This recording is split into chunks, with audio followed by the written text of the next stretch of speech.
Assalamualaikum warahmatullahi wabarakatuh. Perkenalkan, nama saya Nur Aini Wulandari, NIM 2010 40800042. Di sini saya akan menjelaskan materi mengenai artikel Akidah Akhlak tentang akhlak dan adab Islam di Madrasah Ibtidaiyah. Yang pertama ada pengertian akhlak. Menurut istilah etimologi atau bahasa, kata akhlak berasal dari bahasa Arab yaitu khuluq, yang memiliki arti budi pekerti, tingkah laku, perangai, dan tabiat. Sedangkan secara terminologi atau istilah, kata akhlak adalah suatu sifat yang melekat dalam jiwa dan menjadi kepribadian. Dari situlah memunculkan perilaku yang spontan, mudah tanpa memerlukan pertimbangan. Kemudian pengertian akhlak menurut para ahli. Yang pertama menurut Ibnu Maskawai. Akhlak merupakan keadaan jiwa seseorang yang mendorongnya untuk melakukan suatu perbuatan tanpa melalui pertimbangan pikiran dan perencanaan. Yang kedua, menurut Al-Ghazali. Fakluhu ibratu an hayatin finnafshir rasyikatun anha tashdrul af'alu latin wa yusrin min ghairi hajatin ila fikrin wa ru'yatin. Yang artinya, akhlak adalah sifat tertanam dalam jiwa yang menimbulkan perbuatan-perbuatan dengan mudah dilakukan tanpa perlu kepada pemikiran dan pertimbangannya. Dan yang ketiga menurut Roshihan Anwar. Akhlak adalah keadaan jiwa seseorang yang mendorong manusia untuk berbuat tanpa melalui pertimbangan dan pilihan terlebih dahulu. Selanjutnya ada sumber ajaran akhlak. Sumber ajaran akhlak adalah yang menjadi ukuran baik buruk atau mulia dan tercela. Sebagaimana keseluruhan ajaran Islam, dasar sumber akhlak adalah Al-Quran dan Sunnah. Tingkah laku Nabi Muhammad SAW merupakan contoh suri teladan bagi umat manusia semua. Lalu ruang lingkup akhlak. Ruang lingkup akhlak Islam adalah seluas kehidupan manusia itu sendiri yang mesti diaplikasikan. Fikulli al-makan wa fikulli al-zaman. Aspek Islam meliputi yang pertama, hubungan manusia dengan Allah sebagai penciptanya. Bersyukur kepada Allah, titik tolak akhlak terhadap Allah adalah pengakuan dan kesadaran bahwa tiada Tuhan melainkan Allah.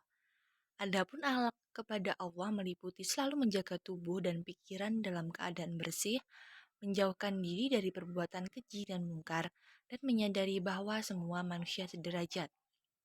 Yang kedua, akhlak terhadap sesama manusia. Banyak sekali rincian tentang perlakuan terhadap sesama manusia. Petunjuk mengenai hal itu tidak hanya berbentuk larangan melakukan hal-hal yang negatif seperti membunuh, menyakiti badan, atau mengambil harta tanpa dasar yang benar, melainkan juga menyakiti hati dengan jalan menceritakan aib sesama. Akan tetapi, akhlak kepada sesama manusia meliputi menjaga kenormalan pikiran orang lain, menjaga kehormatannya, bertenggang rasa dengan keyakinan yang dianutnya, saling tolong-menolong, dan lain-lain. Dan yang terakhir, akhlak terhadap lingkungan, yaitu lingkungan alam dan lingkungan makhluk hidup lainnya, termasuk air, udara, tanah, tumbuh-tumbuhan, dan hewan. Jangan membuat kerusakan di muka bumi ini. Kemudian, aspek akhlak Islam. Aspek akhlak meliputi pembiasaan akhlak karimah atau mahmudah dan akhlak tercela atau mazmumah yang disajikan pada tiap semester dan jenjang kelas. Pada akhlak karimah mahmudah yang harus dimiliki dan dibiasakan yaitu disiplin, hidup bersih, ramah, sopan santun, syukur nikmat, hidup sederhana, tolong menolong, hormat, patuh, sidik, amanah, tablik, fatonah, tanggung jawab, adil, bijaksana, sabar, dan qanaah. Lalu akhlak mazmudah, yaitu akhlak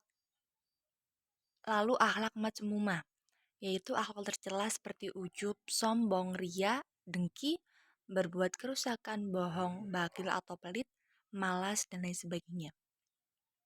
Menurut Imam Ghazali, akhlak yang tercela ini dikenal dengan sifat-sifat mukhlikat, yakni segala tingkah laku manusia yang dapat membawanya kepada kebinasaan dan kehancuran diri yang tentu saja bertentangan dengan fitrahnya untuk selalu mengarah kepada kebaikan.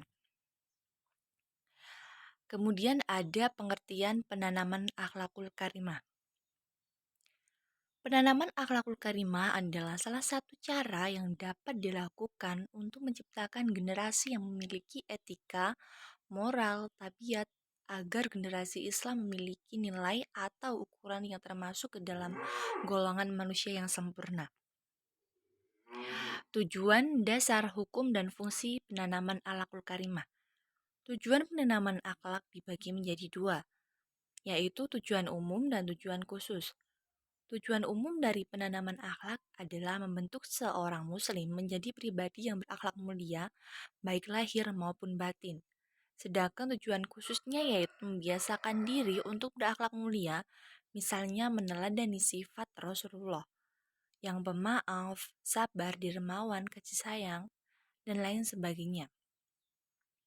Pada akhirnya bisa tercipta pribadi seorang muslim yang baik secara internal, dan mampu menciptakan kemaslahatan dalam kehidupan sama muslim yang lain dan manusia pada umumnya. Kemudian fungsi penanaman akhlakul karimah, menekankan pada sikap, tabiat, dan perilaku yang menggambarkan nilai-nilai kebaikan yang harus dimiliki dan dijadikan kebiasaan oleh anak-anak dalam kehidupan sehari-hari, agar hidupnya selalu terkontrol dengan nilai-nilai ajaran agama Islam yang dibawa oleh Nabi Muhammad SAW. Pada hakikatnya berfungsi untuk dapat menyempurnakan akhlak, sehingga dengan adanya penanaman akhlak berfungsi membentuk karakter manusia yang lebih baik, berperilaku sesuai dengan ajaran-ajaran Islam, serta menjadikan manusia yang selalu beriman kepada Allah. Lalu kemudian pengertian adab. Adab berasal dari bahasa Arab yang berarti budi pekerti, tata krama, dan sopan santun. Secara keseluruhan, adab memiliki arti segala bentuk sikap, perilaku yang mencerminkan nilai sopan santun. Adab juga salah satu istilah dalam bahasa Arab yang memiliki arti adat kebiasaan. Kata ini menunjuk pada suatu kebiasaan, etikat, dan pola tingkah laku yang dianggap sebagai suatu model. Hakikatnya, adab dan akhlak memiliki perbedaan. Adab adalah norma atau aturan meliputi sopan santun yang didasarkan aturan agama. Sedangkan akhlak adalah tingkah laku seseorang yang didasari oleh keinginan sendiri secara sadar untuk melakukan sesuatu yang baik. Kemudian macam-macam adab yang wajib dimiliki seorang muslim. Yang pertama, adab kepada Allah Azza wa Jalla. Yang kedua, adab kepada Rasulullah SAW. Yang ketiga, adab kepada diri sendiri. Meliputi adab ketika makan dan minum, adab ketika berkendara, adab ketika berbicara, adab ketika tidur, adab ketika mandi, adab ketika menuntut ilmu, adab ketika berpakaian, dan adab ketika buang air.